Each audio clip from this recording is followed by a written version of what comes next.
Estábamos viendo en el fundamento del voto de la obediencia la extensión de quienes pueden invocarlo, el voto para hacerse obedecer. Los superiores no deben usar más que raramente, con mucha precaución y prudencia, el poder de mandar por el voto, y nunca lo harán sin una causa grave. Mejor, dice el autor, mejor es apelar a la buena voluntad y fervor de cada uno para hacerse obedecer, para no perturbar a las almas timoratas.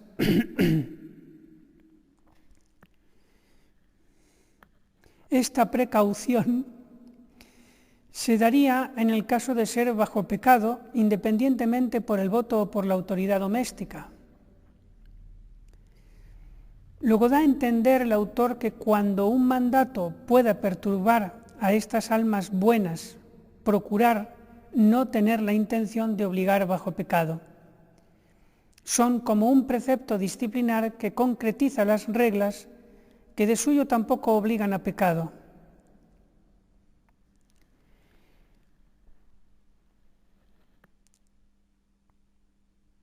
Por ejemplo, no convendría generalmente mandar bajo pecado si la materia del mandato son reglitas que con el tiempo y las circunstancias pueden quedar obsoletas o ser perjudiciales. Ya bastantes reglas escritas tenemos para obligar en conciencia a otras de un rango menor. Por ejemplo, dejen esa ventana abierta siempre o a tales horas, echen la ropa a tales días.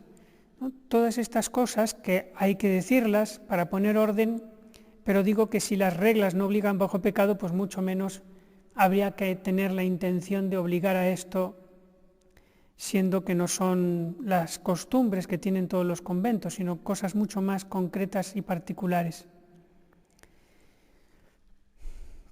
También no conviene obligar bajo pecado si cabe la posibilidad de la objeción de conciencia o si no dejó claro cuándo ejecutarlo y hasta cuándo. Por ejemplo, le dice el superior al súbdito, procure tener limpia la habitación, porque una vez entró y la vio sucia, procure tener limpia la habitación. Bueno, esto se ha de entender que no ha de mandarlo bajo pecado, sobre todo un alma buena, que tiene intención de obedecer habitualmente, porque si algún día ve que hay una pelusilla y no la recoge, pues le va a entrar escrúpulo, ¿no? Si no recojo ahora la pelusilla es pecado, ¿no? Entonces, ven, esas cosas son las que hay que evitar.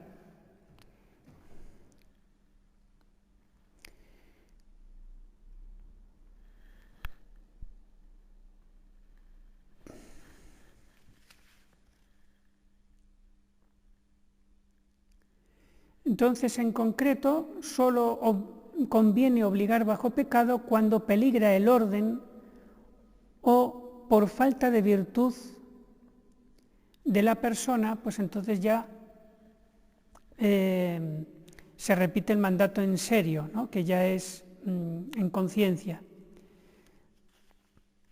Por ejemplo, un superior le dice al súbdito, mira, traiga esas cerezas para aquí.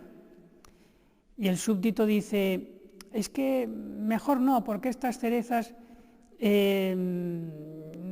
no vale la pena comerlas ni ver si están bien o están mal. Y entonces quiere desobedecer, ¿no? El otro le dijo, trae las cerezas. Entonces delante de la comunidad ve que hay una falta de disciplina, incluso pública, y ya el superior se pone serio. He dicho que me traiga las cerezas. ¿Ven? La primera vez no fue, diríamos, con intención de obligar en conciencia, sino un mandato tierno, diríamos, pero cuando se ve que el súbdito no capta o no quiere captar y hay peligro de desorden, pues entonces el superior ya se pone serio. Eso ya indica que hay obligación de conciencia, aunque solamente sea por la potestad de doméstica, ¿no? Porque no ha invocado expresamente el voto.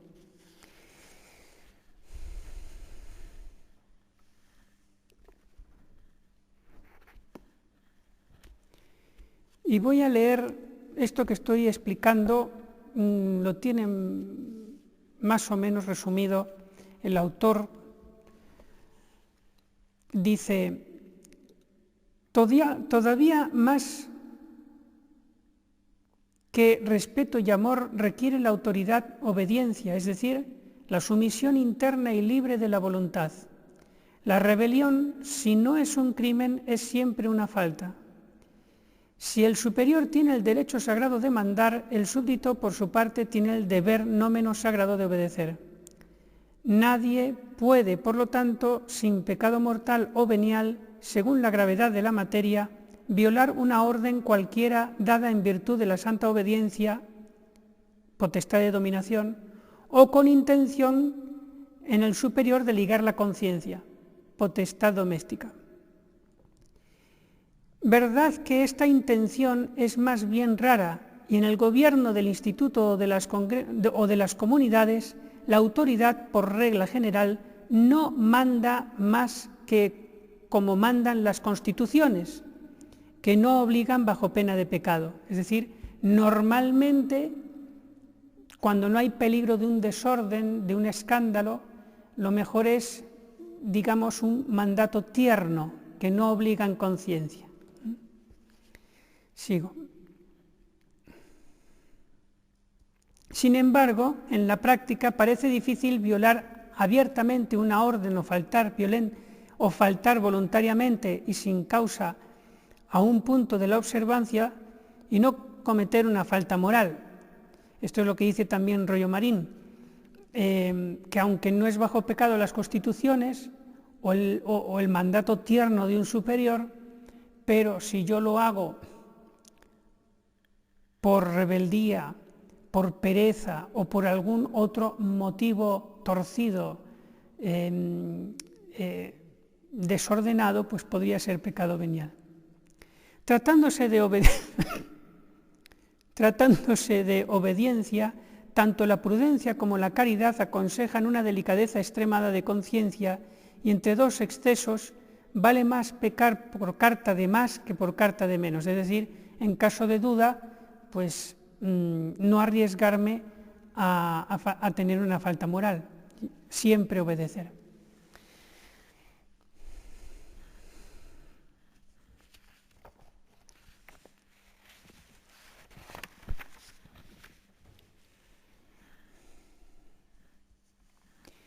Esto que les estoy explicando, yo les confieso que durante años no lo tenía claro, y a lo largo del estudio pues uno se va aclarando, pero del estudio personal. Pero es curioso que propiamente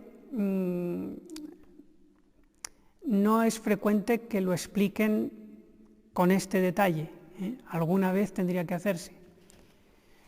Para eso está el noviciado, ¿no? Para que estas cosas queden claras.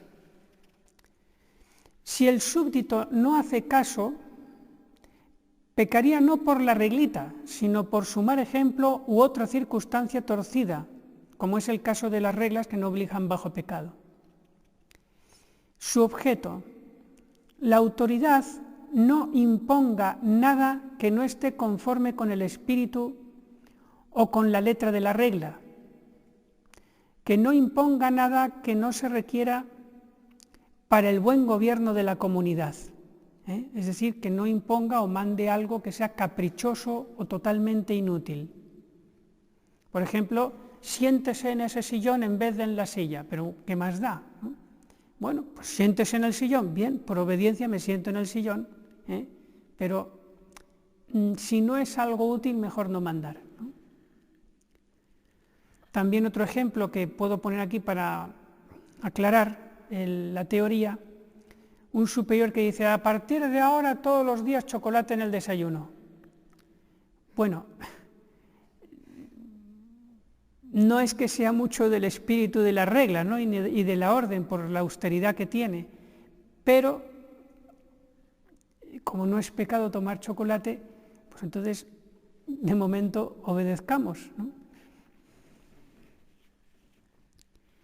Un superior no puede mandar nada que esté por encima de las constituciones, como cosas heroicas o penitencias excesivas, ni nada que esté por debajo de las constituciones, es decir, nada ridículo,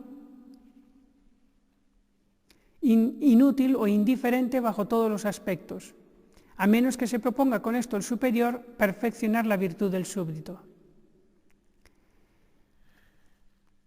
Algo heroico, o sea, las cosas heroicas, también esto lo dice Rollo Marín, no están bajo la autoridad de mandato, es decir, un superior no puede mandar cosas heroicas a no ser que haya una razón gravísima, ¿no? Por ejemplo, entra un ladrón en la casa y entonces la priora le dice a la hermana más flaquita y delgadita de todas: mire usted, enfréntese a puro puño con ese hombre de 2 metros. Entonces, eso es algo heroico, ¿no? No puede mandar eso, es que sería nulo ese mandato, ¿no? O sea, los mandatos heroicos, eso es, por ejemplo, un ejemplo de lo que sería por encima de las constituciones.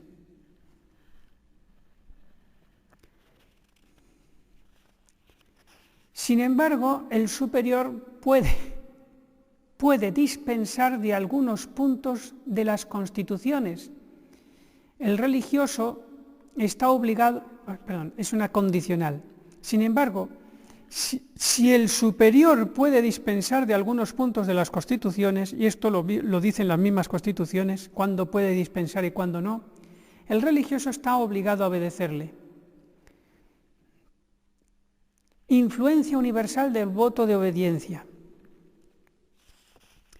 Aunque rara vez un mandato sea bajo pecado por el voto, el mérito de la virtud de la religión al obedecer siempre está, porque el voto nos ha puesto bajo la dependencia de la autoridad. Es decir, que cuando se trata de hacer lo bueno, de obedecer, siempre gano el mérito de la obediencia, cuarto mandamiento, y el mérito de la virtud de la religión, que sería el segundo mandamiento. Siempre, a la hora de lo bueno, me cuenta las dos cosas. Y a la hora de lo malo, si desobedezco, pues me contaría solamente el cuarto mandamiento.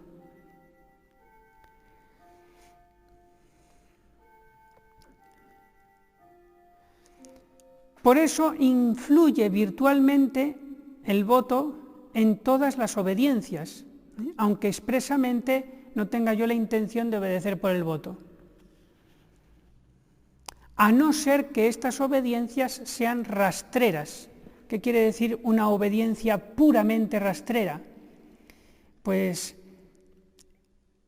por ejemplo, hermana, vaya a limpiar mi despacho, dice la priora a una hermana, ¿no? Hermana, vaya a limpiar mi despacho. Ah, qué bien, entonces ahora me voy a ganar el favor de la superiora para que me dé todos los permisos que yo quiera. Claro que voy, solo por eso voy a limpiar el despacho, para ganármela y entonces después decirle muchas cosas e influir en su gobierno. Es una obediencia rastrera que no tiene ningún mérito. Además, uno mismo puede subir el mérito de la obediencia haciéndolo mandato por el voto, es decir, sería poner la virtud de la religión con más intensidad, acordándose expresamente del voto, entonces más mérito.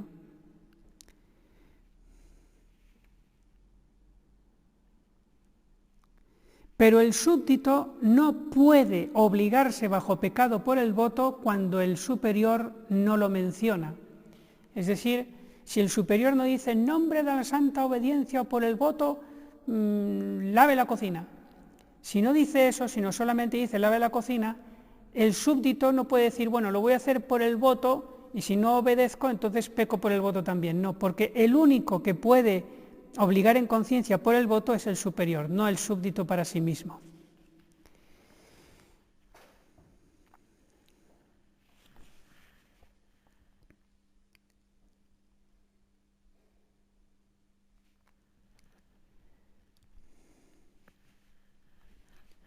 Bueno, entonces vamos un poquito a ver si hacemos una síntesis.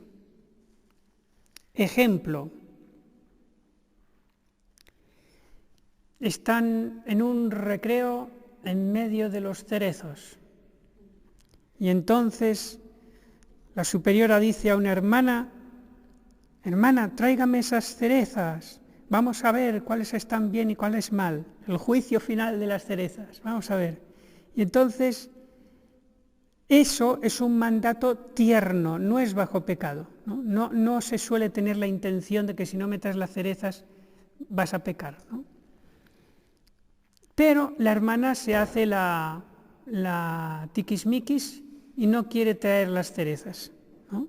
Entonces la superiora pues ya le sienta mal esa falta de delicadeza y entonces ya se pone seria, tráeme las cerezas, trae las cerezas, por favor. Y entonces ahí ya empieza a ser bajo pecado por la potestad doméstica. La otra todavía se hace la tiquismiquis y no, que esto no vale la pena, que no, que la voy a tirar, que no sé qué, que mejor pavono. Y entonces la superiora ya dice, es todo un ejemplo, ¿no? Dice, pues en virtud del voto de obediencia, tráigame las cerezas. Entonces ahí ya entra que no solamente es contra el cuarto mandamiento de desobedecer, sino también contra el segundo, por virtud de la religión.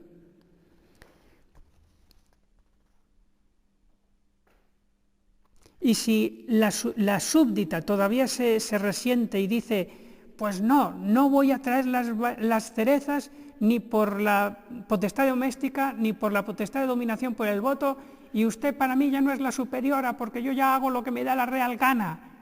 Entonces ya sería un pecado mortal porque es una desobediencia formal contra el cargo propiamente dicho, ¿no? Yo no tengo superior a nadie aquí, ¿no? Entonces ya sería pecado grave.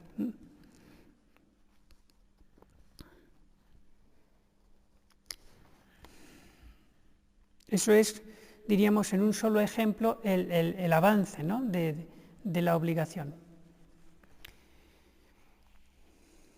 Principales violaciones, según el autor, son, y que las considera pecado grave, sustraerse por la huida, o sea, por la fuga del convento a la autoridad de los superiores, fugarse, ¿no? Eso sería pecado grave. Obligarse a decretar la salida de la orden, o sea, expulsión, ¿no? Hacer una reunión y decir, mire, vamos a expulsarla porque se ha fugado y no quiere volver, ¿no? Resistir a una orden formal de la obediencia, lo que he dicho antes. Despreciar formalmente la autoridad, rehusando obedecerla y esto de una manera absoluta. Entonces sería pecado grave. Aunque sea un sacrilegio contra la virtud de la religión, no por eso es necesariamente pecado grave cualquier violación del voto, porque en algunos casos puede haber materia leve, en muchos, no, la mayoría, falta de advertencia o de consentimiento. Por ejemplo, una hermana que está súper nerviosa y entra en una crisis neurótica, no quiero. Bueno, pues la pobre no está en el uso de sus cabales, ¿no? Entonces, ahí podría ser que aunque hiciera un acto de desobediencia total, pero solo Dios sabe si está con pleno consentimiento y advertencia de lo que está haciendo, ¿no? Por una crisis nerviosa, lo que sea.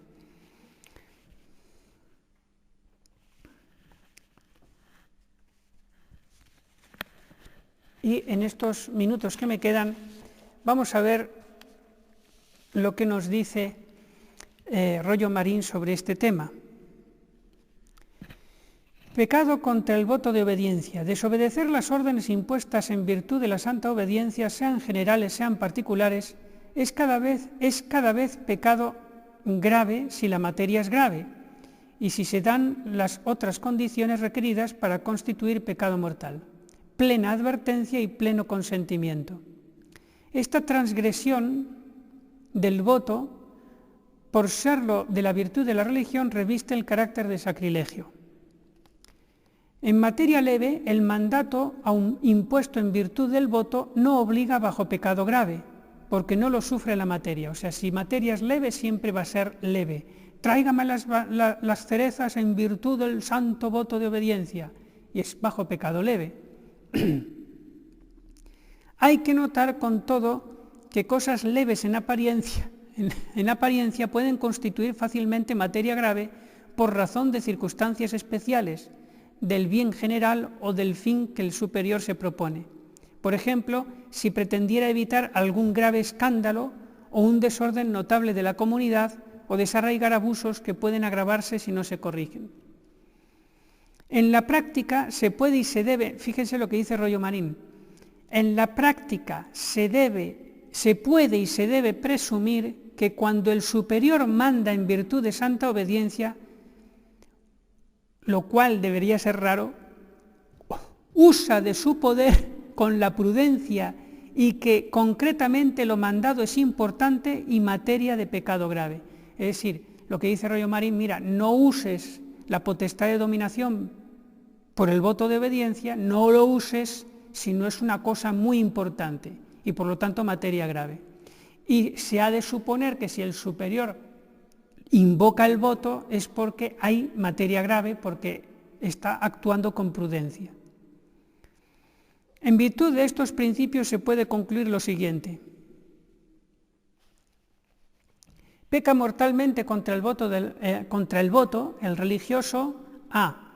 Cuando se niega a obedecer a una orden dada en virtud de santa obediencia, poco importa que sea general o particular, o sea, a todos los religiosos o a él solo, de viva voz o por escrito, intimada por el mismo superior o por un delegado suyo. Por lo que habíamos dicho antes, ¿no? Porque se supone que actúa con prudencia y solamente usará el voto en materia grave. B. Cuando contesta al superior que le manda, no obedezco, estoy leyendo textual, no obedezco, no quiero hacerlo, y en cualquier otra forma que pueda indicar rebelión o desprecio formal de la autoridad. C. Cuando la desobediencia ha de ser para el religioso, para la comunidad o para un tercero causa de considerable perjuicio espiritual o temporal. Por ejemplo, llaman a la puerta unas personas que son sospechosas de no ser, diríamos, muy honradas, llaman a la puerta del convento y la superiora le dice a la portera, no abras, es que me están diciendo por el interfono que se están muriendo de hambre, que lo único que quieren es un poquito de pan, que no abras. Ay, es que me da lástima. Te digo que no abras, en virtud de la santa obediencia, no abras. Es que somos unos tacaños, hay que ayudar a esa gente. Va, abre la puerta y eran unos atracadores, ¿no? Entonces, ahí pues se ve, por ejemplo, el caso que dice Rollo Marín, ¿no? Que la desobediencia cause algo grave a la comunidad.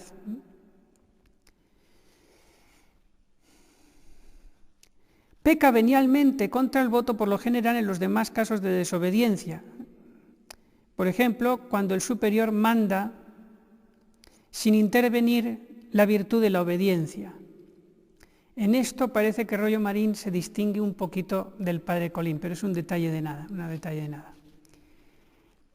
Cuando es leve la materia considerada en sí misma, en fin o en las circunstancias, cuando la negativa no tiene como principio el desprecio de la autoridad, sino un vicio que imagina ver en la persona o en la orden del superior. Es que este superior manda cada cosa más ridícula, es que este superior, pero no ve que se equivoca, que esto va a salir mal, pues no voy a obedecer. Entonces sería pecado venial, ¿no? Y en general cuando no se cree que la desobediencia destruya la razón formal del voto, esto es el nudo de la subordinación, o sea, todo lo que no sea me niego a obedecer, ¿no? A cualquier cosa que me diga, ¿no? Eso ya sería una desobediencia formal. Si se trata de simples deseos con los cuales manifiesta su voluntad el superior sin pretender obligar a los súbditos, la negativa a conformarse con ellos no es de por sí pecado contra el voto, ni contra la potestad doméstica, podríamos decir, pero puede fácilmente quebrantar la virtud de la obediencia, aparte de la negligencia, imprudencia, falta de caridad para consigo mismo, que puede haber en ello. O sea, por lo menos sería imperfección. Y si lo hace por un motivo desordenado, de pereza, de rencor o algo así, pues sería pecado venial, por otro motivo distinto.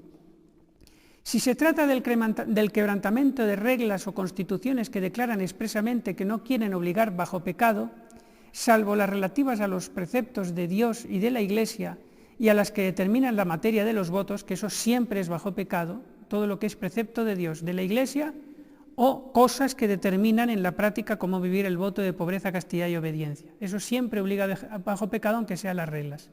Todo lo demás no. Su violación tampoco implica pecado alguno en teoría, pero en la práctica es poco menos que imposible, dice Rollo Marín, que no haya algún pecado de imprudencia, negligencia, desedificación o escándalo, etc. No se olvide finalmente que cuando esas transgresiones se hacen muy frecuentes y casi habituales, engendran el desprecio y echan del todo por tierra la disciplina religiosa. Bueno, pues después de toda esta clase de teología moral, lo que habría que decir es que lo menos importante es si me obliga o no me obliga bajo pecado, si me lo mandan a hacerlo por amor a Dios. Eso es lo más importante. Pero saber estas cosas conviene primero porque yo debo saber a qué obliga el voto, debo saber qué es lo bueno y lo malo, los límites. Debo saberlo porque puede ser que un día me toque explicarlo a otra persona, a una novicia, a alguien recién llegado. Por eso había que tocar alguna vez este tema con todo su detalle.